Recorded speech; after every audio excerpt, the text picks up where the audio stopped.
make sure they have the skills and knowledge they need to teach to the new standards.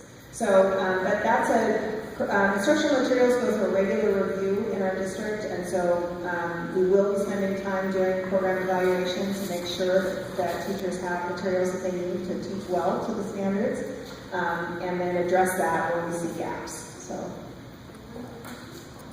one other question that relates to the shifts and your help with the shifts is a new reporting tool that we'll be talking about as the year goes on. And the new report card at the elementary level will give you more specific information about your child's progress toward meeting standards.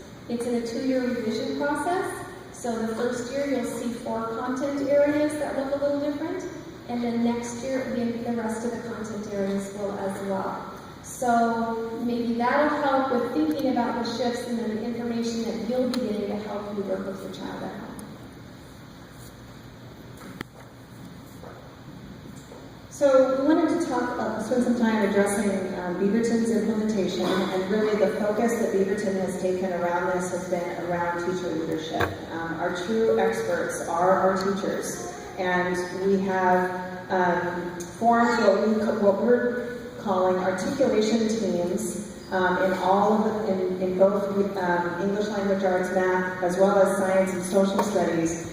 These teams are teams of experts, teachers who are interested in really studying the Common Core, spending time really looking closely at the standards, growing their own understanding and doing deeper learning together about the standards. Those teachers have really spent time unwrapping those standards to put them into what we're calling sort of student-friendly, teacher-friendly, parent-friendly language, and make them truly operational in the classroom. So when you see the Common Core, if you looked at a copy of the Common Core online, you would see some fairly technical language. And what these teachers did was really spend time looking at these standards, making sure that we have written them for classrooms in a way that are understandable for teachers, students, and parents. So the form that you see them come home in are what in Beaverton we call learning targets. And that should, I hope, be language that you hear in your home with your students about the learning targets that they're working on in their classroom in their various content areas. So these teams of teachers, and we had representation, these were K-12 teams, so there were elementary teams and secondary teams. And we had representation from all of our schools. So in all of our schools, there are content experts, we're calling them, who serve on these teams and who help to support teachers in their schools in better understanding the new standards. We also have a second group of teacher leaders called our professional development facilitators. We have these in elementary, middle, and high schools. They are full-time classroom teachers, but in addition to teaching full-time in the classroom, they support the professional learning of their colleagues, and they really work to structure learning opportunities for teachers around the new standards, around assessment of the standards, around how to provide good feedback to students. So they are leading the professional learning in our schools and really supporting our efforts to grow teacher knowledge and skill around the Common Core. So, and we're going to talk a little bit more too about learning teams, which is another structure we're using in Beaverton. So our learning teams are teams of teachers who work together to plan instruction, to look at student data, to look at assessments that they've done with students, and to make plans for how to meet the needs of their students. So if we're thinking about the Common Core, if we're thinking about new standards, it's possible that a team might start with one of the math learning targets, and they may create an assessment that they're going to give to the students. Say there's a 4th grade team of teachers, and they all create an assessment, they give it to their students, they come back, they look at the results, they see where their students are struggling, and they plan to meet the needs. So together, they're identifying instructional strategies that they can use in the classroom. They go out and teach, and they come back and reflect again on how it went. So it's a continuous improvement effort for teachers to work together to best meet the needs of their students. So through our learning teams, our teachers are going to be working with the new standards and identifying what is it that they need to do? What's the instructional path that's going to best meet the needs of their students?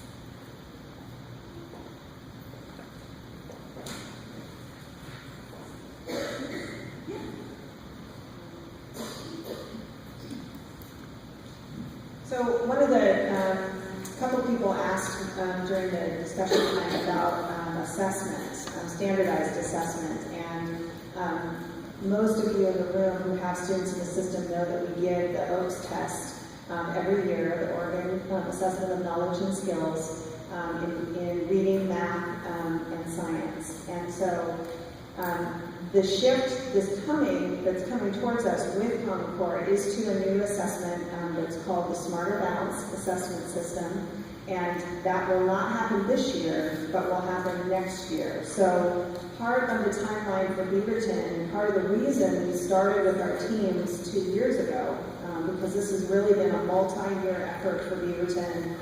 We started working with teachers 2 years ago to work on the standards and really develop high-quality assessments and tools to support the classroom, is knowing when that new assessment was coming, which was in 2014-15. So this year, you'll still see the OAKS assessment administered in schools. Next year, that will shift to Smarter Balance. So we thought it would be a good idea to take a look at what the shift looks like actually in the assessment. So Jan's going to talk a little bit about a fourth grade example of a math problem. So this is a sample item that's online. I just pulled it off online. It's a fourth grade example from OAKS. I want you to think about what are the demands on the student to solve this problem. How many steps do they need to take? And what's the probability of getting the correct answer or the wrong answer? So take a few minutes at your table and talk about the demands on the student to solve this problem. What do they need to do? That's a hard problem for a fourth grader. Basic multiplication? I mean, I think it's C, it's the answer. But to do that in my head is hard. Well, 179 times 6. Yeah. If you write it out, you'd have the 6 on the bottom, 179 on top. You easily go across. But still, if you know the table of 18, it's easy, right? Oh, 18 6 are 108, and you subtract 6, you add 0. So wait, there's a times table up to 18? Yeah, where I studied, by third grade we were expected to know all Where the was this? 30 tables. In India. India, okay. Okay, let's come back. So I still remember all those tables. why did there's two? There's a need for some reading comprehension, but there's one step. How many operations? Just one. And what's the chance of getting the right answer if you don't know the answer? Good if they're taught multiplication. It's a multiple choice. They can get the right answer without knowing how to solve the problem. Let's look at a smarter balanced item. Scarlett, you want to analyze this one in the same way? I'll give you time to talk.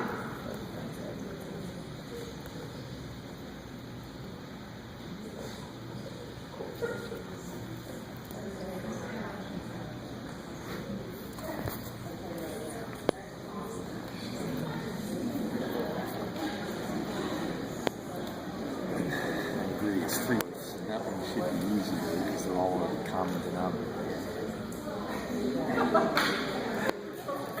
It is more than 7. Yeah. That's the answer.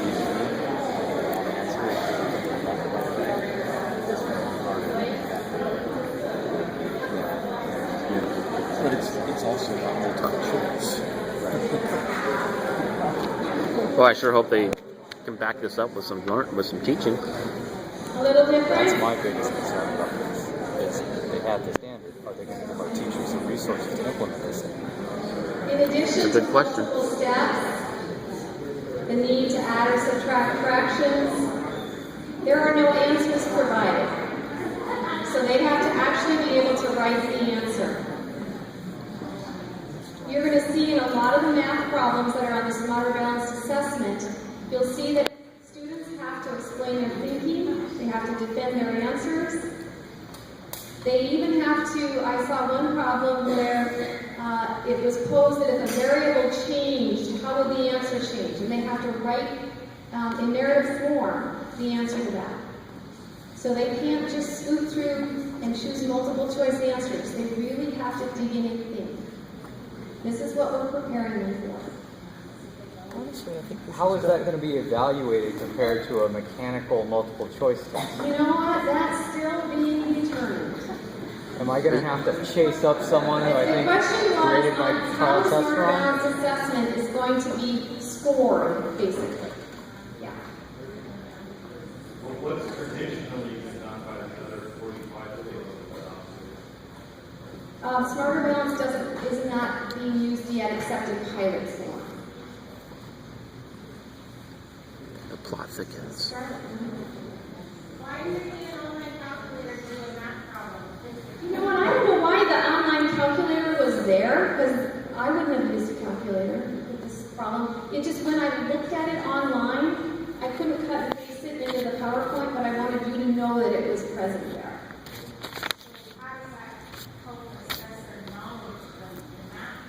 Well, they have to know how to set up the problem. Okay, we're going to move on and do a little question later.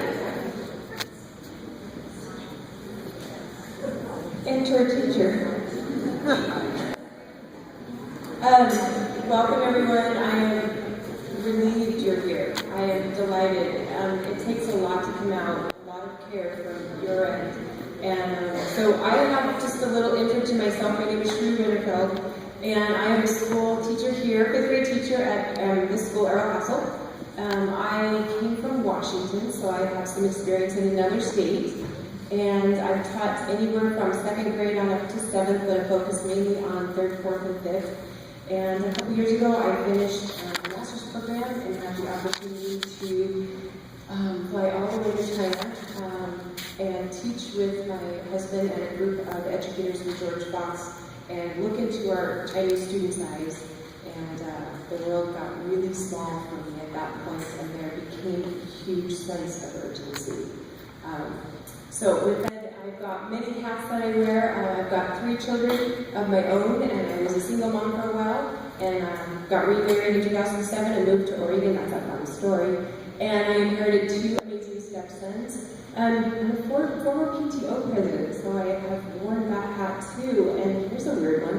I'm a former association president, so for all of you who, union is a bad word, I wore that hat too. I'm currently serving 1 out of 2 of our school's SBLS members, which Jan talked about, that teacher leaders who are helping to make Common Core implementation doable, accessible, and manageable. So with all those hats that I wear, this is actually a picture of my 4th grade class, and I apologize, it's kind of light, but Miss Van Winkle is up to the right, and she was just a sweet, amazing 4th grade teacher. But with all that said, I'm here to tell you that if we continue the same education that we got, it just is not going to work today. Our world has changed. So, another global perspective that we now have is my very first job. There were 150 local applicants in the late 90s, and now with internet entrance, we have about 1,500. And they are not just local applicants. So our kids are facing, this is the world we live in. We are definitely global. So I've got a little activity here that I need 3 volunteers, and this activity will hopefully kind of cement the reasons why I, as an educator, am embracing Common Core and for students' sake and working to work hard to implement. We have 3 very brave volunteers. I've got one out of 3. How much do I have left?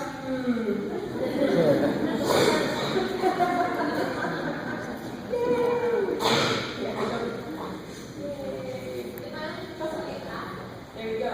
Oh, there you go. What is you're doing? Three, one more. And okay. So hopefully this will demonstrate what Common Core can do for our kids. Okay, so I apologize. I'm not here to embarrass anybody, but I'm going to ask our first volunteer. Would you go ahead and just clap? Thank you. Second volunteer, you saw what the first volunteer is.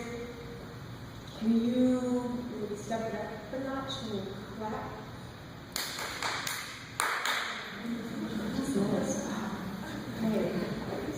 Okay, third volunteer, you've seen what's done, so you kind of, can you, spice and pizzazz and your clap and go ahead.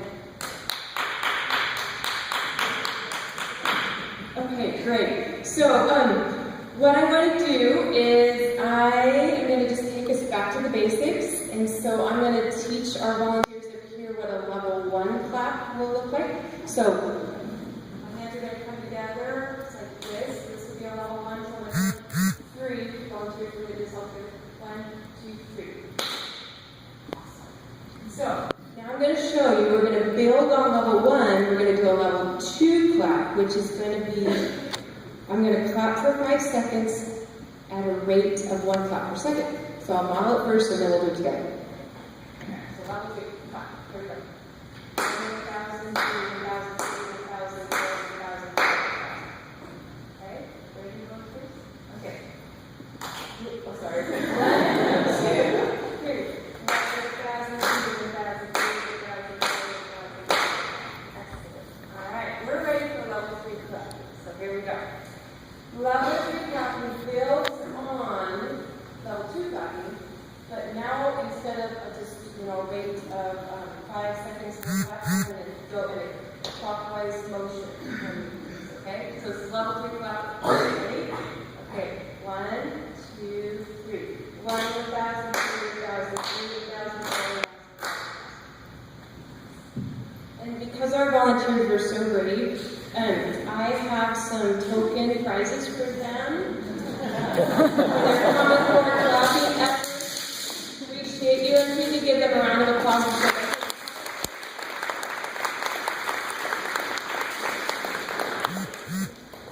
Okay, so basically what that demonstration did is, for the first time in U.S. history, we have consistency of standards in math and English language, and that is exciting as an educator.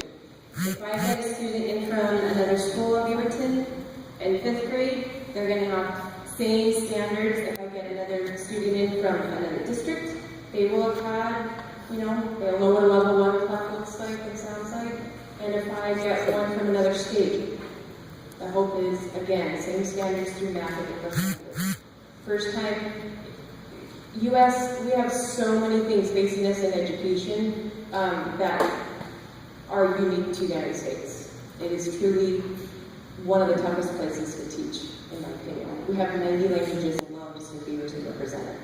You do not see that in China. Just have one alignment. So when we're looking at level 1, level 2, level 3, the Common Core has taken what they wanted it to know and look like at the 12th grade level and has stair-stepped it in an appropriate level down.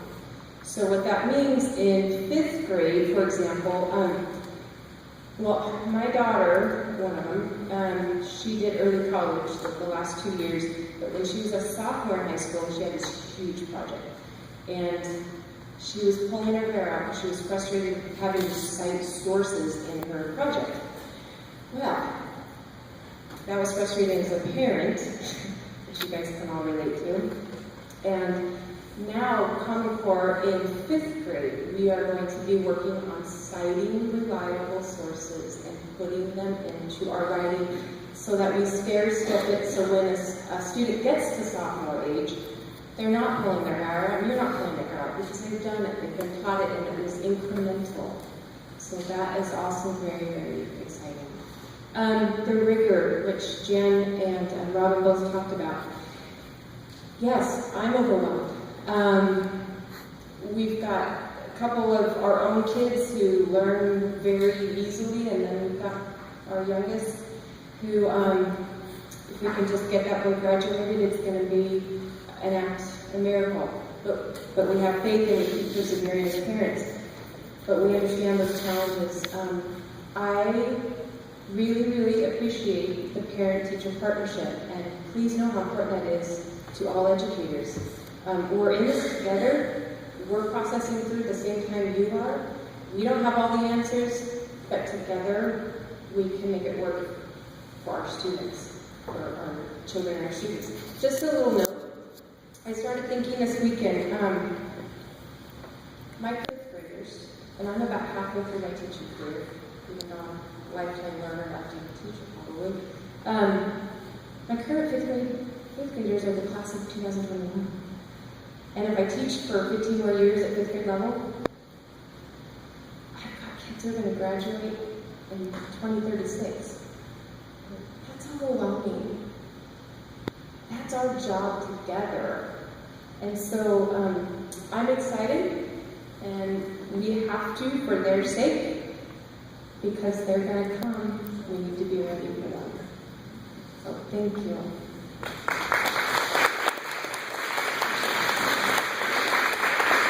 For the kids. So you've read a little bit of the shifts of what parents can do to help and what you can expect. We have another slide with some additional suggestions, and just by your presence here, you're demonstrating what you can do to help. You're here to be informed about what we're doing in Beaverton so you can support your children at home. Many other ways to help: constantly reading with your children.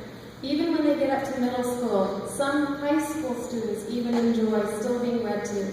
Mine were able to sit with me through middle school, and then after that, not so much.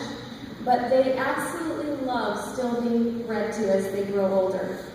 Reviewing and discussing homework, communicating regularly with teachers, attending public meetings like this to learn more, learning about the standards. And again, I encourage you to go on our Beaverton website and look at the parent tab and look at the Common Core resources. There are also all of our learning targets on the Beaverton webpage. With the first report card, you'll be getting targets. You'll be getting the new targets so you understand exactly what we're aiming for. And then looking through your child's backpack each afternoon. I was a kindergarten teacher for 13 years, and it was kind of discouraging sometimes to have a backpack come to school and it hadn't been empty. And so I knew the parents hadn't received the information that I had sent home. So make sure that you have a habit of looking in the child's backpack when they walk in the door, taking a look at what they're working on, and having that conversation with them. So you have a resource page, and it's at the back of your shifts document. So if you turn your shifts document over, you'll see a number of links. I highly recommend the PTA links because they give you specific grade level information. So what to expect your first grader will be learning and how it might be different from what they've been expected to learn in the past. Then there's how you can help. There are roadmaps that take you through a number of grades so you can see the progression of skills. So there's just a plethora of resources out there for you to take a look at and learn about the Common Core Google it. standards. So you have cards at your tables, and what we'd like to do now is have you spend a few minutes, and we're going to circulate. So we're going to come by tables and answer individual questions, but we're going to also create an FAQ. We've got one started, but we'd like to add to it. So your questions then will be included in the FAQ so that we have a document for you to refer to on our website. So we're not going to come back together. We're going to spend the next few minutes talking at tables, writing questions with us circulating. So I just want to take this opportunity to thank you again for coming tonight. And continue to check the website as we update information. Really appreciate you being here.